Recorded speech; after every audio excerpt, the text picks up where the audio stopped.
আচ্ছা, দখল, হত্যা এবং ধ্বংসের ১১ মাস অতিক্রান্ত হলো। বাংলাদেশের স্কুল, কলেজ এমনকি বিশ্ববিদ্যালয়ের ছেলেমেয়েদেরও বছর শেষে বার্ষিক পরীক্ষা দিতে হয়। তার একটি মূল্যায়ন থাকে। ইউনূস সরকারের রেজাল্ট শিট কী বলে? এই ১১ মাসে ডক্টর ইউনূস কী পেল? বাংলাদেশের জনগণই বা কী পেল? ডক্টর ইউনূস নিজেকে অন্তর্বর্তী সরকারের প্রধান হিসেবে দাবি করেন, অথচ এই সময়ে তিনি সরকার, রাষ্ট্রযন্ত্র এবং আইনকে ব্যবহার করেছেন নিজের ব্যবসা বাণিজ্য বাড়ানোর কাজে।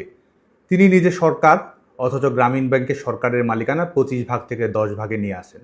তিনি নিজেই নিজেকে ৬৬৬ কোটি টাকা কর মওকুফ দেন, গ্রামীণ ব্যাংকে ৫ বছরের জন্য কর অব্যাহতি দেন, অথচ বাংলাদেশের জনগণের উপর চাপিয়ে দেন সকল নিত্য প্রয়োজনীয় দ্রব্যাদিতে ১৫% ভ্যাট এবং ট্যাক্স। এই সময়ের মধ্যে তিনি লাইসেন্স নিয়েছেন অনেকগুলো। পেমেন্ট সার্ভিস প্রোভাইডার পিএসপির জন্য নিয়েছেন সমাধান সার্ভিসেস লিমিটেড, এছাড়াও লাইসেন্স নিয়েছেন রিক্রুটিং এজেন্সি, এমনকি বিশ্ববিদ্যালয়েরও। এই হচ্ছে তার অর্থনীতির হাল হকিকত।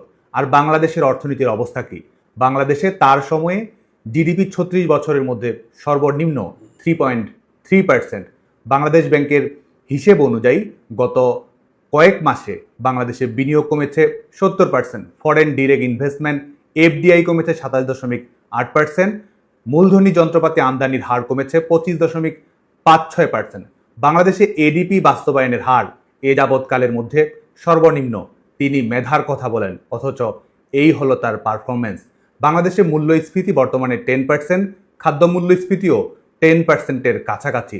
তিনি নিজেকে আন্তর্জাতিক মানের খেলোয়াড় হিসেবে প্রচারিত হতে স্বাচ্ছন্দ্য বোধ করেন, অথচ তার পারফরমেন্স দক্ষিণ এশিয়ার মধ্যে সবচেয়ে খারাপ।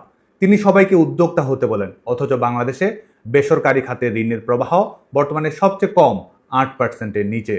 দারিদ্র্যকে জাদুঘরে পাঠাবেন, এ ধরনের চটকদার কথা বলে আন্তর্জাতিক মিডিয়ার দৃষ্টি আকর্ষণ করার চেষ্টা করেন ডক্টর ইউনূস, অথচ তিনি আজকে বাংলাদেশে দারিদ্র্য ছড়িয়ে বেড়াচ্ছেন, দারিদ্র্যের বিকেন্দ্রীকরণ ঘটাচ্ছেন, দারিদ্র্যের বিস্তৃতি করছেন। তার সময়ে বাংলাদেশে এক্সট্রিম পভার্টি রেট 7.7 থেকে গেছে 9.3-তে, ন্যাশনাল পভার্টি রেট 20 থেকে গেছে 22.9-এ। বিশ্বব্যাংকের রিপোর্ট অনুযায়ী বাংলাদেশের ৩০ লাখ মানুষ নতুন করে অতি দরিদ্র হয়েছে, জাতীয় দারিদ্র্যের হার গেছে 23%-এ। এটি এতদিন ধরে চলমান দারিদ্র্যের ক্রমহ্রাসমান প্রবণতার সম্পূর্ণ বিপরীত।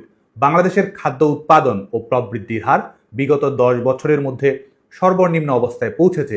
এর কারণে বাংলাদেশের খাদ্য নিরাপত্তা রয়েছে সম্পূর্ণ ঝুঁকির মুখে। শেখ হাসিনা সরকার গৃহহীন মানুষকে গৃহের ব্যবস্থা করে দিয়েছিলেন। আশ্রয়ণ প্রকল্পের আওতায় প্রায় 8,70,000 মানুষের গৃহের ব্যবস্থা করেছিলেন বঙ্গবন্ধু কন্যা শেখ হাসিনা সরকার, অথচ নতুন করে ডক্টর ইউনূসের সময় বাংলাদেশের মানুষ গৃহহীন হচ্ছে।